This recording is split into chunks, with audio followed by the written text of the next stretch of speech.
Hello, good morning. আমি বনশ্রী আর আমার একটি ভ্লগে তোমাদের সবাইকে স্বাগত। তো চলো আজকে তোমাদের সাথে আমার মেয়ের বার্থডে ভ্লগটা শেয়ার করি। তো অনেক দিন থেকেই ইচ্ছে ছিল এবছর মেয়ের জন্মদিনের দিন কোনো মন্দিরে গিয়ে পুজো দিয়ে আসবো, কিন্তু ওই হতো না, সকাল করে আর আমার হয়ে উঠতো না। তো এবছর আমি আমার মনের ইচ্ছেটা পূরণ করে নিয়েছিলাম। তো এই বছর যেহেতু ভেবে রেখেছিলাম পুজো দেব, সেজন্য আগে থেকেই সব কিছু প্ল্যানিং করা হয়ে গেছিল। তো সেই মতো মেয়ের জন্মদিনের দিন সকালে পুজো দিয়ে আসি, পুজো দিয়ে আসার পর তারপর নেমন্তন্ন করতে বেরিয়ে পড়ি আমি আর সাথী মিলে। তারপর নেমন্তন্ন করে আসার পরে বাড়িতে আরও অনেক কাজ ছিল, সেগুলো কমপ্লিট করি। তারপর মেয়ের খাওয়া দাওয়া ছিল, আমিও খেয়ে নিয়েছিলাম কারণ উপাস ছিলাম। তো এই দেখো, আমি যেহেতু যখন নেমন্তন্ন করতে বেরিয়েছিলাম, তো আমাদের পাশাপাশি বাড়িতে এত সুন্দর গাছগুলো ছিল, তো আমি ভাবলাম একটু ভিডিও করে নিই, তো তাহলে তোমাদের সাথে একটু শেয়ার করতে পারবো। তো যাই হোক, সারাদিনটা কাজকর্ম করার পর এই যে বিকালে শুরু হয়ে গেল জন্মদিনের আয়োজন করা। তো সবাই মোটামুটি এসে পড়েছিল, আর এইদিকে রান্নাবান্নার আয়োজনও শুরু হয়ে গেছিলো। আর যেহেতু রান্নার জন্য লোক নিয়ে আসা হয়েছিল, সেজন্য রান্না করার আর চাপ ছিল না মাথার মধ্যে। তো জাস্ট শুধু ওই একটু জোগাড় করে দেওয়া, তার জন্য সবাই ছিল, আমিও অনেকটা জোগাড় করে দিয়েছিলাম। আর এইদিকে দেখো, কেকটা অর্ডার করা হয়েছিল, সেটাও চলে এসেছে।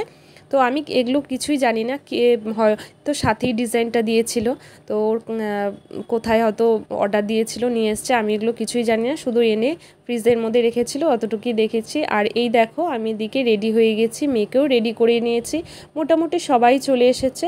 তো এখন একটু পরেই সব কেক টেক কাটা হবে। আর এইদিকে আমার মেয়েকে দেখো, জামাটাও পরতে চাচ্ছিল না, কারণ পাশের ঘরেই সায়নের বন্ধুরা এসেছিল, ওরা বেলুন ফোলাচ্ছিল, আবার এদিকে অনেক বেলুন ফেটেও যাচ্ছিল, ওই আওয়াজে ওর মানে একদম স্থির থাকতে পারছিল না।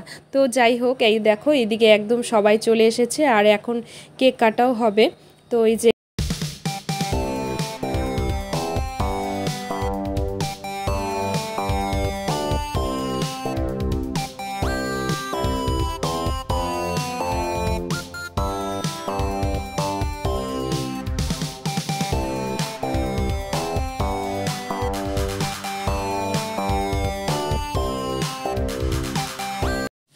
আর তোমরা তো দেখতেই পারলে আমার মেয়ের কেকটা কাটা হয়ে গেল। আর আমার মেয়ে তো একা একা কেক কাটতে পারে না, সেই জন্য ওকে ওর দাদা মানে সায়নী প্রত্যেক বছর ওর হাত ধরিয়ে কেকটা কাটিয়ে দেয়। তো তারপর কেকটা কাটানোর পরে সবাই এসে আশীর্বাদ করলো, ওদিকে কাকিরাও চলে এসেছিলো, কাকিরা এসে আশীর্বাদ করলো, আমার যারা এসেছিলো, তারপর দিদি, সবাই আশীর্বাদ করার পর আমি আশীর্বাদ করলাম, ওর পিসিও এসেছিলো। তো সবাই এসেছে, খুব আনন্দ মজা হয়েছে, তো ভালোই লাগলো। তো এবছর মেয়ের জন্মদিনটা একটু বড় করে করা হয়েছিল, কারণ কোনো বছরই তো বড় করে করা হয় না, তো সেজন্য ওর বাবা বলছিল এবছর বড় করে করবে, তার জন্যই করা হলো। তো চলো এবার বলি বার্থডেতে কী কী মেনু ছিল। ছিল ফ্রাইড রাইস, মাটন, তারপর ছোলার তরকারি, চাটনি, পায়েস আর মিষ্টি, এ কটাই আইটেম ছিল। তো আজকের আমার এই ভ্লগটা তোমাদের কেমন লাগলো অবশ্যই জানাবে, যদি ভালো লাগে অবশ্যই একটা লাইক করে দেবে, আর কমেন্ট করে জানিও কেমন লাগলো। তো আজকে আসি, দেখা হচ্ছে অন্য আরেকটি ভ্লগে। ততক্ষণের জন্য তোমরা সবাই ভালো থাকো, সুস্থ থাকো, এটাই কামনা করি। তো টাটা।